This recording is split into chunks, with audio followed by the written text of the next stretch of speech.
We had quite a number of multi-sectoral stakeholders from the government departments and ministries that are specifically in charge or that interact with the children.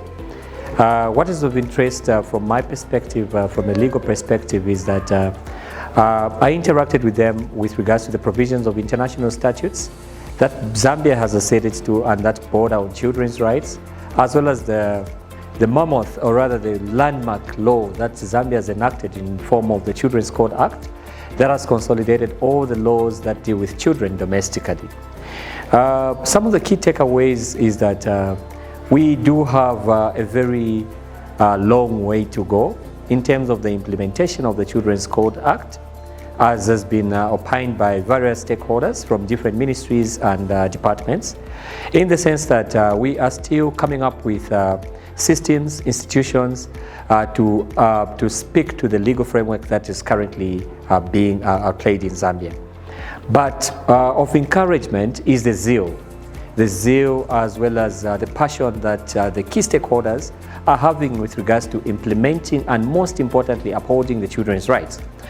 Some of the things that we discussed were the 4 Ps that are involved in children's rights, which is the protection aspect, the provision aspect, the promotion aspect, as well as the child participation aspect. And it has been agreed without a shadow of doubt that the 3 Ps are actually, we are making tremendous progress, which is the provision, the protection, and the promotion.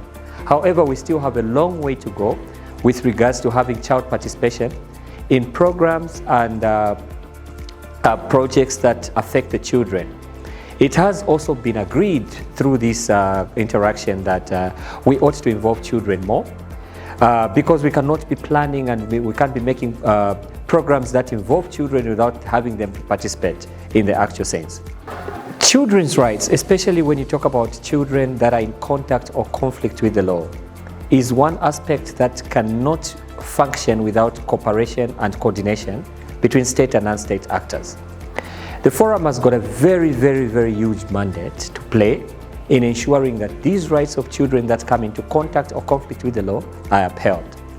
One of the things that I would encourage the forum to do is to continuously engage state actors so that they can refine their operations and to continuously collaborate on new and effective methods of administration of justice. From the government's perspective, I'm aware that there is a CCC committees that have been established at district level, which looks at coordination, cooperation, and collaboration in terms of dispensation of justice affecting children. But one missing thing that has always been, that I've always opined ought to happen, is we need the civil society's voice. It ought to be very clear that it is judicial notice that civil society deal with people on the ground roots.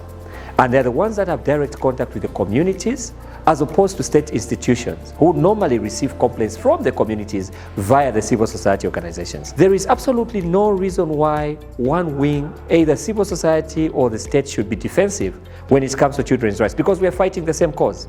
We are all looking at promoting, protecting, and providing for children so that they can live in a just and equitable society. Therefore, we have one common enemy. It's the violators of children's rights. How are we going to curb that? How are we going to promote the children's rights? And how are we going to protect our much loved children in society? So technically, like one of these things that are being collaborated, like the workshop that we had today, which is a refined training, because you can never be the hub of all knowledge. We need to share ideas, share experiences, share best practices, and learn from others at all material times. So what I would actually just implore the forum is that they should have a deliberate, conservative program that is going to be a collaborative program between state and non-state actors, at least on a quarterly basis, so that they can shape and not firefight, but instead prevent the fire from actually happening. That was great. Thank you so much.